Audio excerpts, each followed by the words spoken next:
வணக்கம். சினிமா பேசுவோம் நண்பா. தமிழ் சினிமால ஆக்டிங் ஃபீல்ட்ல மட்டும் ஜெயிக்காம, சிங்கிங் அண்ட் டான்ஸ்லயும் அவங்களோட டேலண்ட்ட ப்ரூவ் பண்ணி, அதிலும் ஜெயிச்சு காமிச்ச 2 நடிகர்கள் யார் யாருன்னு கேட்டீங்கன்னா, அது ஒண்ணு நம்ம உலகநாயகன் கமல்ஹாசன், இன்னொன்னு நம்ம தளபதி விஜய். தளபதி விஜய் 90 காலத்துலேருந்து இப்போ வரைக்கும் நிறைய பாடல்களும் பாடியிருக்கிறாரு. அவரோட டான்ஸ் பத்தி நான் சொல்லி உங்களுக்கு புரிய வைக்கணும்னு அவசியமே இல்ல. அண்ட் அவரு ஒரு நல்ல பெர்ஃபார்மர், நல்ல ஆக்டர்ன்னு நிறைய தடவ ப்ரூவ் பண்ணியும் காமிச்சிருக்காரு. இந்த வீடியோல விஜய் ஃபேன்ஸ் மட்டும் இல்லாம நிறைய பேர் பூவே உனக்காக படம் தான் அவர் சந்திச்ச முதல் வெற்றி படம்னு எல்லாரும் சொல்றாங்க. பட் அதுக்கு முன்னாடி வந்த படங்களும் ஒரு நல்ல படமா தான் விஜய் கொடுத்துருக்கிறாரு. அது என்னென்ன படங்கள், அது எப்படியெல்லாம் நல்ல படங்களா அமைஞ்சுன்னு சொல்லிட்டு இந்த வீடியோவில் நாங்கள் பார்க்கலாம். அண்ட் இந்த வீடியோ வந்துட்டு விஜயோட லைஃப் ஜேர்னியாகவும் இருக்க போது, அதே நேரத்தில் எல்லாருக்கும் ஒரு மோட்டிவேஷன் வீடியோவும் இருக்க போது. ஸோ வீடியோ ஸ்கிப் பண்ணாமல் கடைசி வரைக்கும் பாருங்கள். முதல்ல விஜய் அவர்களுக்கு எப்படி நடிக்கிறதுக்கான ஆர்வம் வந்துச்சுன்னு சொல்லிட்டு பார்க்கலாம். விஜய் அவங்க அப்பா எஸ்.ஏ. சந்திரசேகர் அந்த நேரத்தில் ஒரு நல்ல இயக்குனராக இருந்தார். அதுவும் இவர் எழுதுகிற படங்கள் எல்லாமே ஒரு புரட்சிக்கான படம், ஒரு நியாயம் கேட்குற ஒரு படமாக தான் இருந்துச்சு. ஒரு பொலிட்டிக்கல் பேஸ் படமாக கூட எஸ்.ஏ. சந்திரசேகர் வந்துட்டு எழுதி இயக்கியிருக்கிறாரு. கூட சேர்த்து நம்ம கேப்டன் விஜயகாந்தோட ஜானரும் அதே மாதிரி இருந்ததுனால இவங்க 2 பேரோட காம்பினேஷனில் நிறைய நல்ல படங்களும் வந்திருக்குது. அப்படி வந்த ஒரு சில படங்கள் எதுன்னு பார்த்தோம்னா, சட்டம் ஒரு ஈட்டரை, நெஞ்சிலே துணிவு இருக்குது, நீதி பிறந்தது மாதிரி படங்கள் எல்லாம் விஜயகாந்தர் கெரியர்லேயே ரொம்பவே நல்ல படங்கள்னு சொல்லப்படுற ஒரு சில படங்கள். அது மட்டும் இல்லை, சூப்பர் ஸ்டார் ரஜினிகாந்தை வச்சு நான் சிகப்பு மனிதன் கூட படத்தை எடுத்திருக்காரு எஸ்எஸ்சி. இப்படி தமிழ் சினிமாவில் ஒரு முன்னோடியாக இருக்கிற ஒரு இயக்குநருங்களில் நம்ம எஸ்எஸ்சியும் ஒருத்தராக இருந்தார் 80s காலகட்டத்தில். இதில் நம்ம நல்லா கவனித்து பார்த்தோம்னா, எஸ்எஸ்சி வந்துட்டு ஒரு நல்ல டைரக்டர் மட்டும் இல்லை, ஒரு நல்ல பிஸ்னஸ் மேனும் கூட. முதல்ல அவர் மகன் விஜய் அவர்கள் அறிமுகம் பண்ணதுக்கு முன்னாடி அவர் படங்களில் வர ஹீரோ கேரக்டர் வந்துட்டு நிறைய விஜய் பேரை தான் அவர் யூஸ் பண்ணுவார்.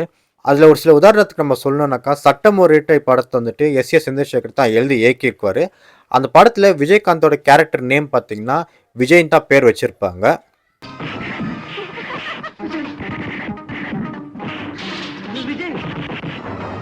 சட்டம் ஒரு இரட்டை படம் பார்த்தீங்கன்னா தமிழ் சினிமாவில் அப்போ ஒரு இண்டஸ்ட்ரி ஹிட்டான ஒரு படம். இன்ஃபேக்ட் விஜயகாந்தர் கெரியரிலே ரொம்ப முக்கியமான ஒரு படம்னா அது சட்டம் ஒரு இரட்டை படம் தான். பொதுவாக அந்த டைமில் பார்த்தீங்கன்னா அந்த படம் ஒரு நல்ல சூப்பர் டூப்பர் ஹிட்டான படமாக இருந்துச்சுன்னா, ஒரு நல்ல பேன் இண்டியன் படமாக இருந்துச்சுன்னா, அந்த படத்தை யாரும் டப்பிங் பண்ண மாட்டாங்க. அந்த படத்தை அந்த லாங்குவேஜ்லேயே அந்த ஹீரோவை நடிக்க வைக்குவாங்க. அப்படி தான் சட்டம் ஒரு இரட்டை படம் கூட பார்த்தீங்கன்னா தெலுங்கு, கன்னடா அண்ட் வேறு லாங்குவேஜில் கூட படம் ரீமேக் செய்யப்பட்டுச்சு. இந்த எல்லா லாங்குவேஜ்லையும் நம்ம எஸ்எஸ்சி தான் எழுதி இயக்குனாரு. அப்படி தெலுங்குல சிரஞ்சீவியோட கேரக்டர் நேம் பார்த்தீங்கன்னா இந்த சட்டம் இரட்டை படத்தோட ரீமேக்கில் அதுலேயும் விஜயோட பேராக தான் இருக்கும். பொதுவாகவே எஸ்எஸ்சி படங்களோட கேரக்டர் நேம் பார்த்தீங்கன்னா விஜய்ன்னு தான் பேர் வச்சுருப்பாரு. எதுக்காகன்னு பார்த்தோன்னா, தன்னோட பையன் விஜயோட சினிமா அறிமுகம் பண்ணதுக்கு முன்னாடி முதல்ல அவரோட பேரை வந்துட்டு எல்லா இடத்துலையும் பிரபலம் பண்ணியிருக்கிறாரு. அந்த மாதிரி சட்டம் ஒரு இரட்டை படத்தில் மட்டும் இல்லை, அது மாதிரி இன்னும் நிறைய படங்களில் வந்துட்டு எஸ்எஸ்சி அவர் பையனோட பேர் விஜய் வந்துட்டு யூஸ் பண்ணியிருக்காரு. அதில் ஒரு சில படங்கள் பார்த்தோம்னா நீதி பிறந்தது, பட்டத்து ராஜாக்கள், வெற்றி, நான் சிகப்பு மனிதன், வசந்த ராகம் மாதிரி படங்களில் அந்த கேரக்டரோட ஹீரோ நேம் வந்துட்டு விஜய்ன்னு தான் வச்சிருப்பாரு. அது மட்டும் இல்லை, விஜயோட சைல்டு ஆர்டிஸ்டாக கூட எஸ்எஸ்சியை தான் அறிமுகம் பண்ணி வச்சார். உதாரணத்து பார்த்தோம்னா வெற்றி படத்தில் வந்துட்டு விஜய் ஒரு சின்ன வயசுல விஜயகாந்த் தான் நடிச்சிருப்பாரு. அது மட்டும் இல்லை, நான் சிகப்பு மனிதன்ல, அதாவது சூப்பர் ஸ்டார் ரஜினிகாந்தோடைய சின்ன வயசு ஆக்டிங்கா விஜய் தான் நடிச்சிருப்பாரு. தண்டனை வாங்கி கொடுத்துடலாம். இவன் தான் சார் எங்க அப்பாவை கொலை பண்ணா. எங்க அப்பா மேல பெட்ரோல் ஊத்தி நெருப்பு வச்சு கொன்னா சார். என் கண்ணால பார்த்தோம் சார். இதுல இன்னும் கவனிச்சிங்கன்னா, ஒரு 70s அண்ட் 80s காலகட்டத்தில் அந்த டைம்ல யாருக்கெல்லாம் குழந்தை பிறந்துச்சோ, அதாவது வீட்டில் அவங்க பையன் பசங்க பிறந்தாங்களோ அவங்க எல்லாருக்குமே விஜய்ன்னு தான் பேர் வச்சிருப்பாங்க. அது எதனாலன்னு பார்த்தோம்னா, எஸ்எஸ்சி விஜயோட பேர் வந்துட்டு ரொம்ப ப்ரொமோட் பண்ணியிருப்பாரு. அது தமிழ் லாங்குவேஜ் மட்டும் இல்லை, எல்லா பாஷையிலையும். அதுவும் குறிப்பாக ஒரு மாஸ் ஹீரோ படங்கள் வந்துட்டு அந்த பேர் ஃபேமஸ் ஆச்சுனாக்கா அந்த பேர் வந்துட்டு ஆட்டோமேட்டிக்காக எல்லா பசங்களுக்கும் வச்சுருப்பாங்க. உதாரணத்துக்கு பார்த்தோம்னா, இந்த 90 காலகட்டத்தில் நிறைய பேருக்கு சச்சின் பேர் வச்சுருப்பாங்க. எதனாலன்னு பார்த்தோம்னா, சச்சின் டெண்டுல்கர் அந்த டைமில் ரொம்ப பீக்கில் இருந்தார். அதே ஒரு 60s அண்ட் 70s டைமில் பார்த்தீங்கன்னா சுனில் கவாஸ்கர் ரொம்ப ஃபேமஸ் இருந்தனால நிறைய பேருக்கு சுனில் பேர் வச்சுருந்தாங்க. அதே மாதிரி தான் 70ஸ்ல, அதாவது 80s காலகட்டத்தில் விஜய் பேரை, அதாவது விஜயோட பேர் வந்துட்டு அதிகமாக நம்ம எஸ்எஸ்சியோட படங்களில் அண்ட் நிறைய மாசான ஹீரோ படங்கள் வந்துட்டு யூஸ் பண்ணதுனால விஜயோட பேர் வந்துட்டு ரொம்பவே ரீச் ஆச்சு. இப்படி சினிமா மேலே கொஞ்சம் கொஞ்சமாக ஆசையாக வலுத்து விட்ட எஸ்எஸ்சி பார்த்தீங்கன்னா விஜய் வந்துட்டு அறிமுகம் பண்ணதுக்கு கொஞ்சம் முன்ன பின்ன பார்த்துட்டாரு. எதனாலன்னு பார்த்தோம்னா விஜய் அவர்கள் அந்த டைமில் பார்த்தீங்கன்னா ஒரு லுக் வந்துட்டு பர்ஃபெக்டாக இருக்கல. குறிப்பாக அவர் ஹீரோக்கான எந்த மெட்டீரியல் வந்துட்டு அந்த நேரத்தில் விஜய் அவர்கள் வந்துட்டு இருக்கவே இல்லை. அதுக்கும் மேலே பார்த்தீங்கன்னா விஜய் அவர்கள் வந்துட்டு ஆக்டிங் அண்ட் டான்ஸ் எதுவுமே அவருக்கு வராமல் இருந்தது. ஸோ இந்த விஷயங்களை மனசு வச்சுக்கிட்டு எஸ்எஸ்சி உங்களை அவர் விஜய் அவர்களை எப்படி இன்ட்ரடியூஸ் பண்ணுறது சொல்லிட்டு முன்ன பின்ன யோசிச்சிருந்தார். விஜய் அவர்கள் பார்த்தீங்கன்னா நான் தமிழ் சினிமாவில் நான் நடிகனாக தான் ஆகணும்னு சொல்லிட்டு ஒத்த காலில் நின்றுந்தார். பட் அதுக்கு எஸ்எஸ்சி மறுத்துட்டே இருந்தார். இந்த காரணத்தை விஜய் அவர்கிட்ட எப்படி சொல்லி புரிய வைக்கிறதுன்ட்டு யோசிச்சு குழப்பிட்டு இருக்கிற நேரத்தில் நீ படித்தா டாக்டராக தான் படிக்கணும், சினிமாலாம் உங்களுக்கு வேணாம், நிறைய பேர் சினிமாவில் விட்டு போயிருக்க நானும் பார்த்துருக்குறேன், உனக்கு நடிப்பெல்லாம் சுத்தமாக வராதுன்னு சொல்லிட்டு எஸ்எஸ்சி சொன்னப்போ விஜய் அதை கோச்சிக்கிட்டு அதை வீட்டை விட்டு வெளியே போயிட்டார். அப்புறம் எங்கே போனாருன்னு பார்த்தீங்கன்னா எங்கேயும் தூரம் ஒன்றும் போகலை, அதே சென்னையில் இருக்கிற தியேட்டரில் போயிட்டு படம் பார்த்துட்டு இருந்தார். பட் அந்த நேரத்தில் ரொம்ப பதட்டமான விஜய் அவங்க அப்பா அம்மா பார்த்தீங்கன்னா சரி பையனுக்கு ரொம்பவே சினிமாவில் ஆசை இருக்குதுங்கிற மனசில் வச்சுக்கிட்டு நம்ம ஜானர்லேயே ஒரு பொலிட்டிக்கலான ஒரு த்ரில்லரை எடுப்போம்னு சொல்லிட்டு தான் வந்த படம் தான் விஜயோட முதல் படம் நாளைய தீர்ப்பு. அன்புள்ளம் கொண்டோரே வணக்கம். என்னையும் என் மனைவி சோபாவையும் வாழ வைத்த உங்கள் பொன்னான கரங்களில் இன்று என் அன்பு மகன் விஜயின் எதிர்காலத்தையும் ஒப்படைக்கிறேன். அவனையும் அன்போடு அணைத்து நெஞ்சார வாழ்த்த வேண்டும் என்று இறைவன் பெயரால் உண்மையாய் வேண்டுகிறேன். வணக்கம்.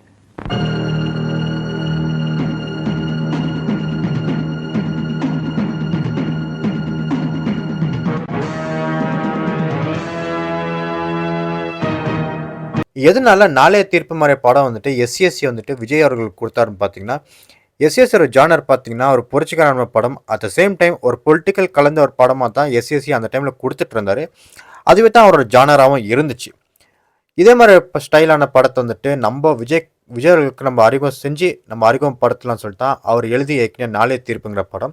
பட் இந்த ஒரு நாளைய தீர்ப்பு படம் மூலிமா விஜய் அவர்களுக்கு ஒரு நல்ல கிரிட்டிசிசம் சம்பாதிச்சு கொடுத்தாரு எஸ்எஸ்சி. அது மட்டும் இல்லை எஸ்எஸ்சி அவர்களுக்கும் ஒரு பெரிய குண்டடி தலையில் விழுந்துச்சுன்னு தான் நம்ம சொல்லணும். அந்த படம் மூலயமா அவ்வளோ வருஷமாக அவர் சம்பாதிச்ச பேர் புகழ் எல்லாமே கொஞ்சம் கொஞ்சமாக அழிஞ்சிட்டு வந்துச்சு. அந்த படம் மூலயமா அவருக்கு ஏகப்பட்ட லாஸ் ஆச்சு. விஜய் மாதிரி ஒரு இப்போ ஆக்டர் வந்துட்டு எதுக்காக சினிமா காலம் நடிக்க வரணும்னு சொல்லிட்டு அந்த நேரத்தில் பத்திரிகைகளில் கூட எழுதிட்டு இருந்தாங்க. அது மட்டும் இல்லை விஜயோட நடிப்பு வந்துட்டு சுத்தமாக அந்த படத்தில் எதுவுமே இல்லை, ஒரு ஆக்டிங் ஸ்கோப் இல்லை, ஒரு ஹீரோக்கான எந்த மெட்டீரியல் வந்துட்டு அந்த படத்தில் அவருக்கு இருக்கலை. அதனால அவரை அந்த ஆடியன்ஸ் அந்த டைமில் அந்த கலாச்சாரம் வந்துட்டு தப்பு கிடையாது என்ன கேட்டிங்கன்னா. எஸ்எஸ்சி வந்துட்டு ஒரு புரட்சிகரமான படம் தான் அவரோட ஜானர்னு புரிஞ்சுக்கிட்டு அந்த நாளைய தீர்ப்பு படம் அவர் எடுக்கல. விஜய் அவர்கள் பார்த்தீங்கன்னா அந்த டைமில் அண்ணாமலை சீனை அப்படியே வீட்டில் ரீக்ரியேட் பண்ணதுனால தான், அதாவது அண்ணாமலை இன்டர்வல் சீன் வருது இல்லைங்களா, அந்த ஒரு ஸ்டைல் என் பேர் அண்ணாமலை இல்லடான்னு சொல்லுறீங்களா, அந்த சீனை அப்படியே அவர் ரீக்ரியேட் செஞ்சு காமிச்சதுனால சரி ஓகே நம்ம பையனை வந்துட்டு ஒரு புரட்சிகரமான படத்து மூலிமா எடுக்கலாம், ஒரு ஆக்ஷன் ஹீரோவாக மாற்றலாம்னு சொல்லிட்டு எஸ்எஸ்சி யோசிச்சிருப்பாரு. பட் அவர் ஐடியா எல்லாமே கொலாப்ஸ் ஆகிடுச்சு.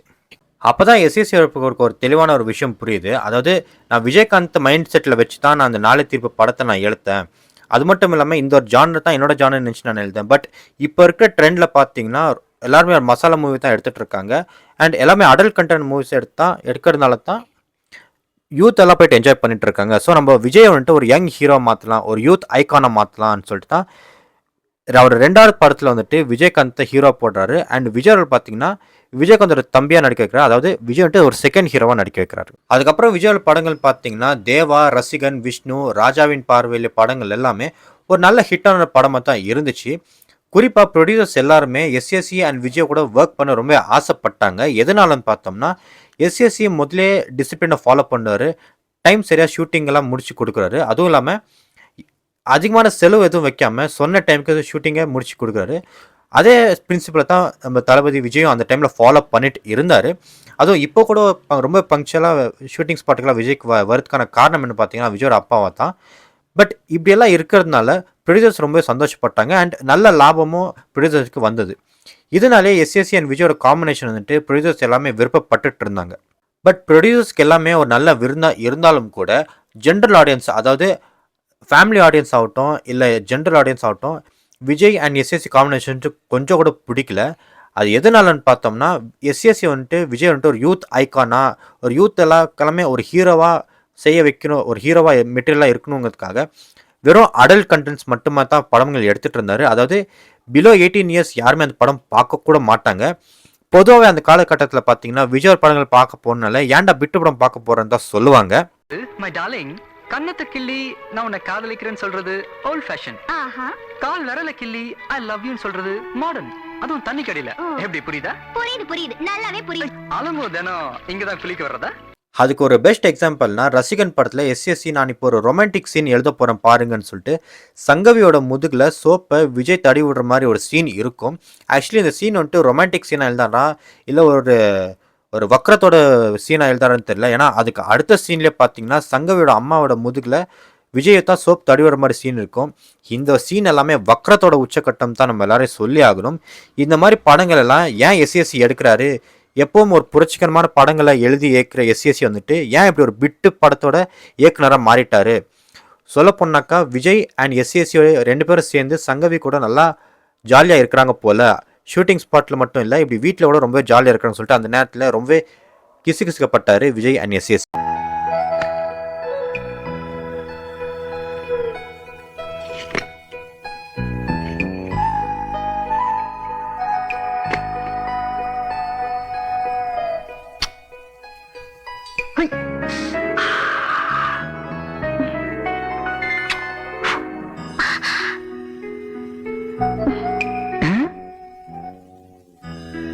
இப்படி என்னத்தா கிரிட்டிசிசம் வந்துட்டு விஜய் அவர்கள் ஃபேஸ் பண்ணியிருந்தாலும் கூட ஸ்டண்ட்ஸ் அண்ட் ஃபைட் எல்லாமே டூப்பே இல்லாமல் பண்ணுவார் விஜய் அவர்கள். அதில் ஒரு பெஸ்ட் எக்ஸாம்பிள் பார்க்க போனோம்னா விஷ்ணு படத்தில் விஜயோட ஃபைட் சீக்வன்ஸ் எல்லாமே டூப்பே இல்லாமல் பண்ணியிருப்பார்.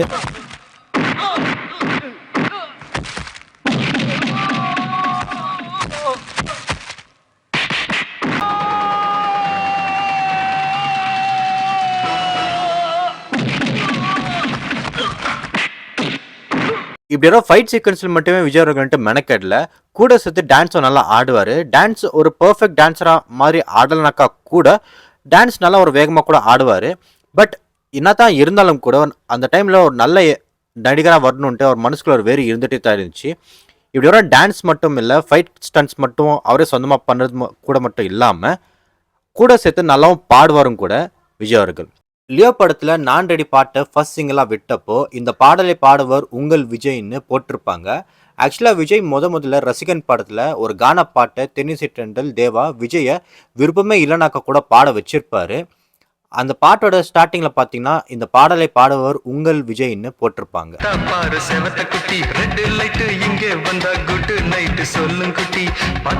இன்ஃபேக்ட் விஜயோட அப்பா எஸ்எஸ்சி ஒரு டைரக்டர்னா அவங்க அம்மா ஷோபா ஒரு பிளேபேக் சிங்கர். விஜயோட அம்மா ஒரு ப்ராப்பர் தமிழ்நாடு கவர்மெண்ட் மியூசிக் ஸ்கூலில் தான் இசையை கற்றுக்குனாங்க. இவங்க மட்டும் இல்லாமல் விஜயோட தாத்தா பாட்டி கூட முறையாக மியூசிக் கற்றுட்டு தான் இருந்தாங்க. விஜயோட தாய் மாமா எஸ்எம் சுந்தரன் கூட ஒரு பிளேபேக் சிங்கர் தான் இருந்தார். கூட சேர்த்து மோகன் படங்களுக்கெல்லாம் மோகனுக்கு வாய்ஸ் ஓவர் அதாவது டப்பிங் பண்ணதே இவர் தான். இப்படி சின்ன வயசுலேருந்தே இசை மேலே ஒரு ஆர்வம் இருந்த விஜய் அவர்களுக்கு ஒரு பிளேபேக் சிங்கர் ஆகிறதுக்கான ஒரு ஊந்துதலாக இருந்துச்சு. அது மட்டும் இல்லாமல் சின்ன வயசில் விஜயும் அவங்க அம்மாவும் சேர்ந்து நிறைய இளையராஜா பாடல்களும் பாடி ப்ராக்டிஸ் பண்ணுவாங்க.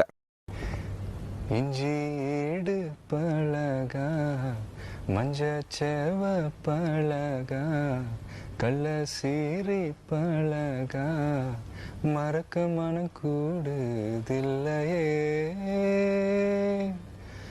மறக்க. இதை நல்லா புரிஞ்ச தென்னிசை தென்றல் தேவா விஜயை பாட வச்சாரு. இப்போ விஜய் ஒரு பாடகராக இருக்கிறதுக்கான காரணமே தேவானால தான். அதை தொடர்ந்து தேவா, விஷ்ணு, கோயம்புத்தூர் மாப்பிள்ளை மாதிரி படங்களில் விஜய் ஒரு பாடகர்னு நிரூபித்தார். குறிப்பாக விஷ்ணு படத்தில் விஜயும் அவங்க அம்மா ஷோபாவும் சேர்ந்து ஒரு பாட்டு பாடியிருப்பாங்க. அந்த பாட்டு விஜயோட மாமா சுரேந்தரோட குரலுக்கு இணையாக பாடியிருப்பாங்க.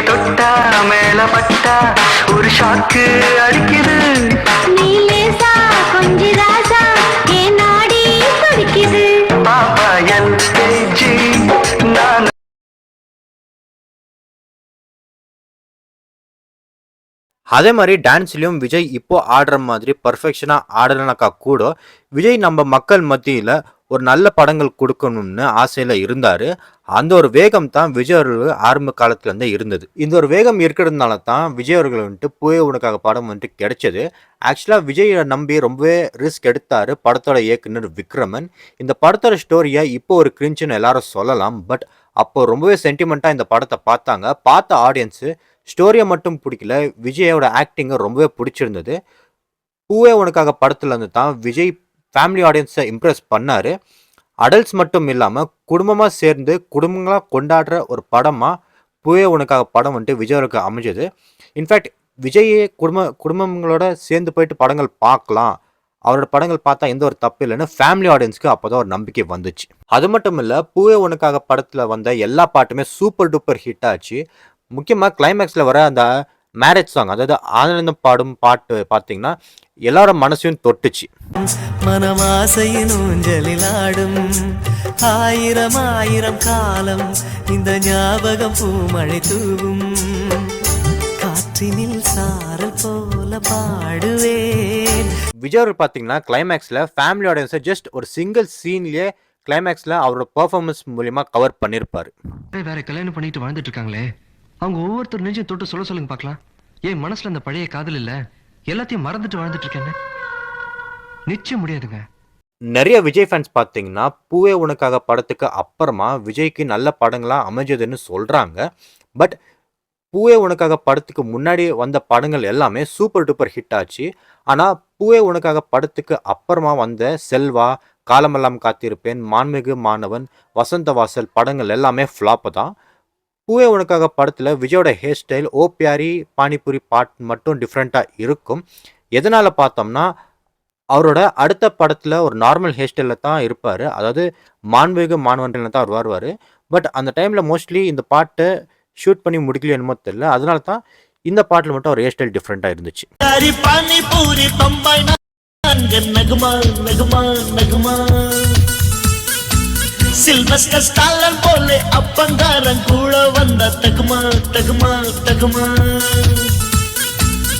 அதுக்கப்புறமா லவ் டுடே படத்தில் வந்துட்டு விஜய் அவர் கமிட் ஆகுறாரு. விஜய்க்கு ஒரு பிரேக் கிடைச்ச படம்னா அது லவ் டுடே படம் தான். ரகுவரன் அண்ட் விஜயோட காம்பினேஷனில் ஒரு பெரிய ப்ளஸ்ஸாகவும் அமைஞ்சது. கூட சேர்த்து படத்தில் எல்லா பாட்டுமே நல்லாவும் ஹிட் ஆச்சு. அதுக்கப்புறமா ஒன்ஸ் மோர் படத்தில் விஜய் அவர்களுக்கு இன்னொரு பெரிய பிரேக் கிடைச்ச ஒரு படம்னு நம்ம சொன்னால் தப்பே கிடையாது. பிகாஸ் விஜய் கூடவே வந்துட்டு சிவாஜி கணேசன் நடிச்சிருப்பார், எஸ்எஸ்சி தான் இந்த படத்தை டைரக்ட் பண்ணியிருப்பார். லவ் டுடே ஒன்ஸ் மோர் படம் பார்த்தீங்கன்னா விஜய்க்கு நல்ல ஹிட்டான படமும் அமைஞ்சது. அதுக்கப்புறம் நேருக்கு நேர் மாதிரி ஒரு மல்டி ஸ்டார் படமாக விஜய் நடிக்கிறாரு. இந்த படத்தோட ப்ரொடியூசர் பார்த்தீங்கன்னா மணிரத்னம் தான். மணிரத்னம் ப்ரொடக்ஷனில் தான் நேருக்கு நேர் படமே வந்தது. அக்னி நட்சத்திரம் மாதிரி படம் தான் நேருக்கு நேர் படம் வந்துட்டு இருந்துச்சு. அக்னி நட்சத்திரம் எப்படி அந்த டைமில் யங் ஹீரோஸாக இருந்த பிரபுதேவா அண்ட் கார்த்திக் நடித்தாங்களோ அதே மாதிரி 90s யங் ஹீரோஸாக இருந்த விஜய் அண்ட் அஜித் நடித்தாங்க. பட் அஜித் நடிக்க முடியாமல் பாதியிலே விலக வேண்டியதாக போச்சு. அஜித்துக்கு பதிலாக தான் சூர்யா வந்துட்டு படத்தில் நடித்தார். இன்ஃபேக்ட் சூர்யா தான் இந்த படத்தில் அவருக்கு ஒரு டெபியூ படமாகவும் அமைஞ்சது. இப்படி தான் நேருக்கு நேர் படம் ஒரு ஹிட்டான படமாகவும் அமைஞ்சது விஜய் அவர்களுக்கு. At the same time Suriya கூட. இதுக்கு அடுத்து தான் காதலுக்கு மரியாதை படத்தில் வந்துட்டு விஜய் நடித்தார். மலையாளத்தில் அந்நியத்து பறை படத்தோட ரீமேக் தான் காதலுக்கு மரியாதை. சொல்ல போனோம்னா இயக்குனர் ஃபாசில் பார்த்தீங்கன்னா முதல்ல காதலுக்கு மரியாதை படம் தான் வந்துட்டு விஜய் வச்சு டைரெக்டாக பண்ண வேண்டியதாக இருந்த ஒரு கதை. பட் ஒன்ஸ் மோர் படத்தில் வந்துட்டு விஜய் கமிட் ஆனதுனால எஸ்எஸ்சி பார்த்தீங்கன்னா டைரக்டர் ஃபாசில் கிட்ட இப்போ நான் விஜய் அண்ட் சிவாஜி கணேசனோட கால் ஷீட் வந்துட்டு இப்போ என்கிட்ட இருக்குது, நீங்கள் முதல்ல ஏதாச்சும் ஒரு படம் பண்ணிட்டு வாங்க, அதுக்கப்புறம் நாங்கள் விஜய் வச்சு படம் பண்ணிக்கோங்கன்னு சொன்னதுனால இயக்குனர் ஃபாசில் பார்த்தீங்கன்னா இதே ஸ்டோரியை மலையாளத்தில் பண்ணிட்டு தான் தமிழில் விஜய் வச்சு படம் பண்ணார். காதலுக்கு மரியாதை படம் விஜய்க்கு ஒரு பெரிய பிரேக்கு கொடுத்த ஒரு படம். அதுக்கு மேலே விஜயோட லுக்கை கம்ப்ளீட்டாக மாற்றினது இந்த படத்துலேருந்து தான். போயிடும், நீ விரும்பலன்னு சொன்னா கூட அது போயிடும். எல்லாத்தையும் மறந்துடலாம் பாரு. சொல்லு. எனக்கு இதுக்கு பதில் சொல்ல தெரியல. காதலுக்கு மரியாதை படத்துல இருந்து தான் விஜயோட dressing sense and hairstyle ஆடியன்ஸ்க்கு ரொம்ப பிடிச்சிருந்துச்சு. அவர் உருவமே மாற்றின ஒரு படம்னா அது காதலுக்கு மரியாதை தான். ஒரு ஹேண்ட்ஸமான அட் த சேம் டைம் ரொம்ப ஜென்டலாக இருக்கிறாரு விஜய் அவர்கள்ட்டு ஒரு இமேஜ் கிடைச்சது காதலுக்கு மரியாதை படத்துக்கு அப்புறமா. எப்படி பூவே உனக்காக படத்துலேருந்து ஃபேமிலி ஆடியன்ஸை விஜய் இம்ப்ரெஸ் பண்ணாரோ, காதலுக்கு மரியாதை படத்துலேருந்து Vijay chocolate paya at the same time பெண்களுக்கு பிடிச்ச ஒரு ஹீரோவாக மாறினார் விஜய் அவர்கள். இன்ஃபேக்ட் மலையாளமில் ஹீரோ ஃபைட் பண்ண மாட்டார், அடி வாங்கிட்டு தான் இருப்பார் ஒரு சில சீனில். அதுவே தமிழில் பார்த்தீங்கன்னா விஜய் ஃபைட் பண்ணிவிட்டு அதுக்கப்புறம் அடி வாங்குவார். எதனாலன்னு பார்த்தோம்னா அந்நியத்தி பறவையோட ஹீரோ, அதாவது அந்த படத்தோட ஹீரோ பார்த்தீங்கன்னா அந்த படம் தான் ஒரு டெபியூ படமாக இருந்துச்சு மலையாளம் இண்டஸ்ட்ரியில். பட் விஜய் பார்த்தீங்கன்னா ஆல்ரெடி எஸ்டாப்ளிஷான ஒரு ஹீரோ. முதல் படத்துலேயே எல்லா படங்களும் ஒரு ஃபைட் பண்ணியிருக்கிறாரு. ஃபைட் பண்ணுறது வந்துட்டு ஒரு இயல்பான விஷயமா ஆச்சு விஜயோட படங்களில். ஸோ அதனால தான் விஜய் வந்துட்டு ஃபைட் பண்ண வேண்டியதாக போச்சு காதலுக்கு மரியாதை படத்தில். காதலுக்கு மரியாதை படத்தில் வர பாடங்கள் எல்லாமே சூப்பர் டூப்பர் ஹிட் ஆச்சு. ஆக்சுவலாக 90ஸ்ல ஏஆர் ரஹ்மானோட பாடங்கள் தான் ட்ரெண்டில் இருந்துச்சு. இளையராஜா ஃபீல்ட் அவுட்டுன்னு நினச்சிட்டு இருந்த டைமில் காதலுக்கு மரியாதை படத்தில் என்னை தாலாட்ட வருவ பாட்டுன்ட்டு பட்டி தொட்டி எல்லாம் போயிட்டு சேர்ந்துச்சு. தத்தளிக்கும் மனமே தத்தை வருவாளா, முட்டு இதழ் முத்தம் ஒன்று தருவாளா, கொஞ்சம் பொறு கொலு சொல்லி கேட்கிறதே, என்னை தாராட்ட வருவாளோ, நெஞ்சில் பூ மஞ்சம் தருவாளோ. அதுக்கப்புறமா நினைத்தேன் வந்தாய் படம் பார்த்தீங்கன்னா விஜய் அவர்களுக்கு மக்கள் மத்தியில் ஒரு நல்ல படங்கள் கொடுக்குறாருங்கிற நம்பிக்கை வந்துச்சு ஆடியன்ஸுக்கு. நினைத்தேன் வந்தாய் படம் பார்த்தீங்கன்னா தெலுங்குல பெல்லி சண்டடி படத்தோட ரீமேக் தான் தமிழில் வந்த நினைத்தேன் வந்தாய் படம். தெலுங்கு ஆக்டர் ஸ்ரீகாந்த் பார்த்தீங்கன்னா இந்த படத்தில் ஹீரோ நடிச்சிருப்பாரு.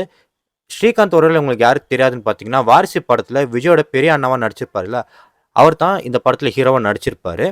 நினைத்தேன் வந்தாய் படத்தோட ப்ரொடியூசர் பார்த்தீங்கன்னா இப்போது டாலிவுட் சூப்பர் ஸ்டாராக இருக்கிற அல்லு அர்ஜுனோட அப்பா தான் இந்த படத்தை ப்ரொடியூஸ் பண்ணியிருப்பாரு, போத் தமிழ் அண்ட் தெலுங்குலையும் கூட.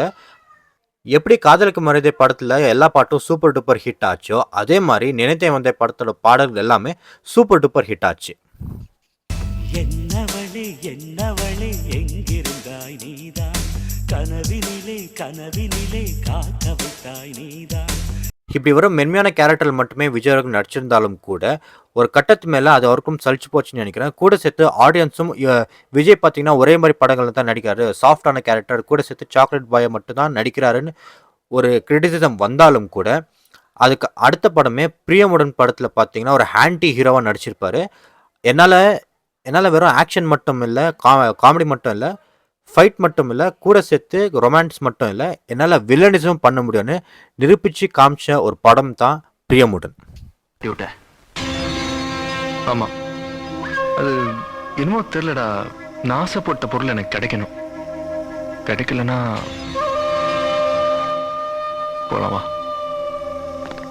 சந்தர்ப்ப சூழ்நிலை காரணமாக தன்னோட ஃப்ரெண்டோட பேரில் கௌசல்யா கிட்ட அறிமுகம் ஆகுறாரு விஜய். அந்த நேரத்தில் விஜய் கௌசல்யாவை லவ் பண்ணவும் ஆரம்பிக்கிறாரு. எங்கே இந்த விஷயம் தெரிஞ்சால் கௌசல்யா தன் காதலுக்கு ஒத்துக்காமல் போயிடுவாங்களோன்னு பயந்து விஜய் செய்கிற ஒரு சில கொலை எல்லாம் இருக்குது, அதெல்லாம் அவரோட வில்லனிசமோட உச்சக்கட்டம் தான் எல்லாமே சொல்லணும்.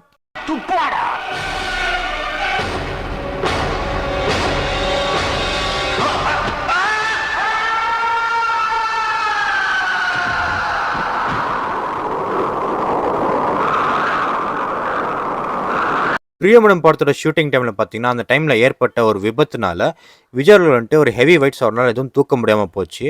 அதனால தான் இப்போ வரைக்கும் அவர் லைட் வெயிட்ஸ் வச்சு அவர் ஒர்க் அவுட் பண்ணுவார்.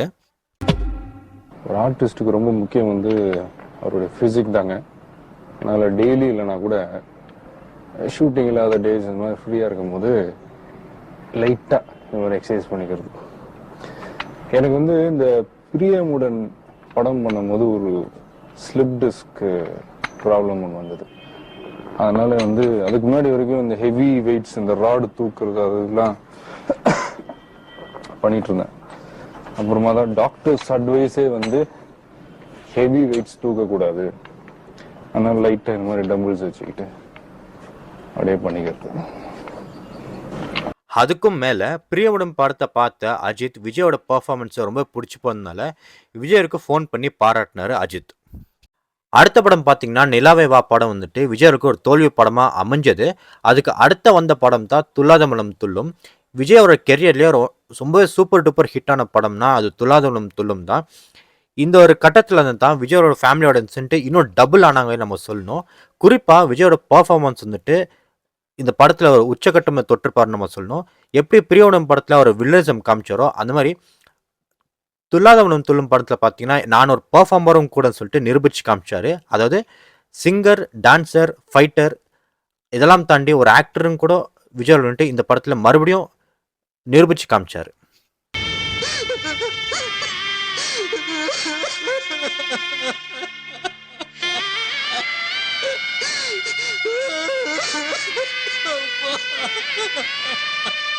அது மட்டும் இல்லை, துல்லாத மனம் துள்ளும் படத்தில் எல்லா பாட்டும் சூப்பர் டூப்பர் ஹிட் ஆச்சு.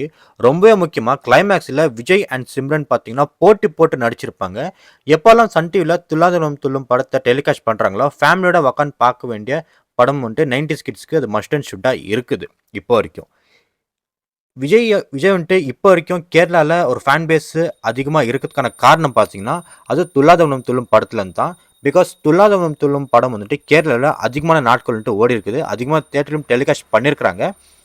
ரொம்ப முக்கியமாக விஜயோட பர்ஃபார்மன்ஸ் வந்துட்டு கேரளாவோட மக்கள், அதாவது கேரளா மக்களுக்கு, மலையாளம் பேசுகிற மக்களுக்கு எல்லாமே விஜய் வந்துட்டு அப்போ தான் பிடிக்க ஆரம்பிச்சுது.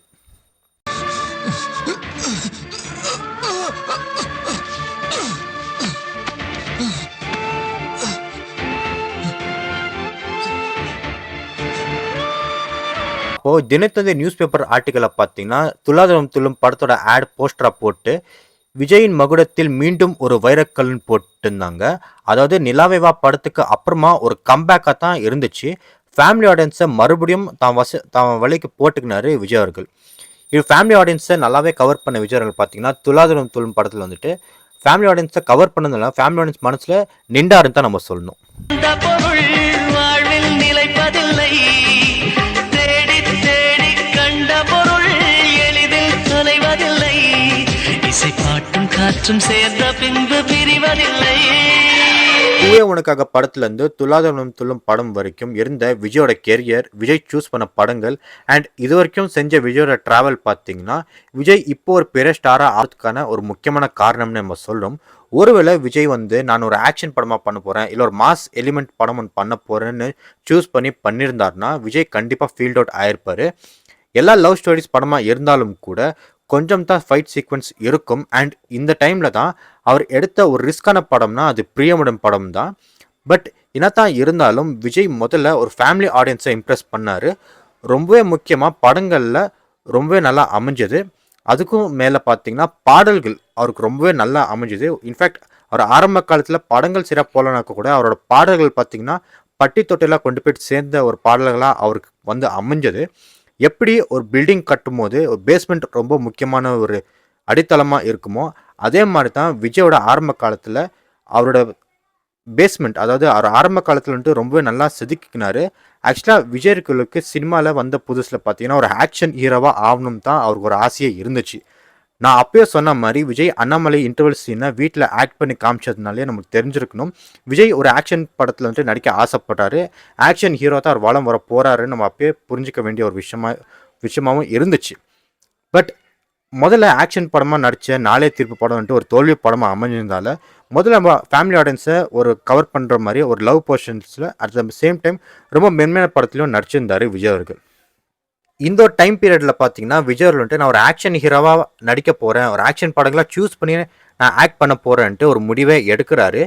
என்னை கேட்டிங்கன்னா இது ஒரு நல்ல ஒரு முடிவு தான். ஏன்னா எதனாலன்னு பார்த்தோம்னா வெறும் லவ் போர்ஷன்ஸ் அண்ட் லவ் ஜானரில் நடித்த ஹீரோ எல்லாருமே ஒரு கட்டத்து மேலே ஒரு பாயிண்ட்டுக்கு மேலே அவங்க ஃபீல்ட் அவுட் ஆகிருக்கிறாங்க. அதுக்கு ஒரு சிறந்த உதாரணம் தான் மைக் மோகன் அவர்கள் அண்ட் காமராஜன் கூட. அவ்வளோதான். இவங்களாம் ஆக்ஷன் படமே பண்ணலை, பட் வெறும் லவ் படங்களாக பண்ணதுனால ஒரு பாயிண்ட்டுக்கு மேலே அது ஜனங்களுக்கும் போர் அடிச்சதுனால அவர் படங்கள் எதுவும் சரியாக போகல. அட் த சேம் டைம் அவங்க ஃபீல்ட் அவுட் ஆக வேண்டியதாக போச்சு. எனக்கு தெரிஞ்சு விஜயோட ஆக்ஷன் படங்கள் பார்த்தா நிறைய பேர் ஃபேன்ஸாக மாறியிருப்பீங்க. உதாரணத்துக்கு என்ன நானே பார்த்தீங்கன்னா கில்லி படம் பார்த்து தான் விஜய் ஃபேனாகவே மாறினேன். எனக்கு தெரிஞ்சு திருமலை, கில்லி, மதுரை மாதிரி படங்கள் எல்லாமே அதுக்கு அடுத்து இந்த 2K 2000க்கு அப்புறமா வந்த விஜயோட படங்கள் எல்லாமே கம்ப்ளீட் ஒரு ஆக்ஷன் படங்களாக தான் வந்துச்சு. ஒருவேளை நீங்கள் ஆக்ஷன் படம் பார்த்து விஜய் ஃபேன் ஆனீங்களா, இல்லை அவரோட மென்மையான படங்கள், அதாவது அவங்களோட லவ் போர்ஷன் படங்களை பார்த்து நீங்கள் ஃபேன் ஆனீங்களான்னு சொல்லிட்டு மறக்காமல் கமெண்ட்ஸை சொல்லுங்கள். எனக்கு தெரிஞ்சு இப்போ இருக்கிற பசங்களுக்கு எல்லாமே, இல்லை அப்போ இருந்த 2K கிட்ஸ் எல்லாருக்குமே வந்துட்டு விஜயோட ஆக்ஷன் படங்களை பற்றி அவ்வளோ தெரியறதுக்கான வாய்ப்பு இருக்குது. பட் இந்த விஜயோட ஆரம்ப காலத்தில் பற்றி அவர் என்னென்ன எப்படியெல்லாம் அவர் வளம் வந்தார்னு சொல்லிட்டு, எப்படியெல்லாம் அவர் தன்னைத்தானே மெருகேற்றினான்னு சொல்லிட்டு யாருக்கும் தெரிஞ்சிருக்காது. ஸோ அதுக்காக நாங்கள் செஞ்சோம். இந்த வீடியோ வந்துட்டு தளபதி அவர்களுக்கோசரம் ஒரு ட்ரிபியூட்டாக தான் நம்ம வீடியோ பண்ணியிருக்கோம். ஸோ இந்த வீடியோ எப்படி இருந்துச்சுன்னு மறக்காமல் கமெண்ட்ஸை சொல்லுங்கள். இதே போல் நம்ம சேனலில் புதுசாக ஏதாச்சும் நம்ம பேசினாக்கா மறக்காமல் அந்த ஐடியாஸை என்கிட்ட மெசேஜ் இல்லைனா கீழே கமெண்ட்ஸை சொல்லுங்கள். ஒருவேளை நான் விஜயோட ஆக்ஷன் படங்களை பற்றி பேசணும், ஒரு ஆக்ஷன் ஹீரோவாக எப்படி எந்த படத்துலேருந்து ஒரு அவதாரம் எடுத்தாரு சொல்லிட்டு நான் பேசுனாக்கா மறக்காமல் இந்த வீடியோ பார்ட் 2 வேணும்ன்ட்டு ஒரு கமெண்ட்ஸை சொல்லுங்கள். இதில் பார்ட் 2 ஒரு லீடாக நம்ம அந்த வீடியோ கண்டினியூ பண்ணுறோம். உங்களுக்கு விருப்பம் இருந்தால் மட்டும்தான். ஸோ நம்ம தலைவர் பிறந்தநாளுக்காக நம்மளோட பர்த்டே விஷஸ் சொல்லிடலாம். Happy birthday Thalapathy Vijay. And அதே நேரத்தில் பார்த்தீங்கன்னா இன்னும் நல்ல படங்களாக கொடுக்கணும், நல்ல ஜனங்களை நல்லா சேவை செய்யணுன்ற நம்ம எல்லாருமே நம்ம நம்புவோம். ஸோ இதே போல் நல்ல கண்டென்ட் அண்ட் நல்ல சினிமா செய்திகளை பார்க்க like, share and subscribe to cinema பேசுவோம் நண்பா.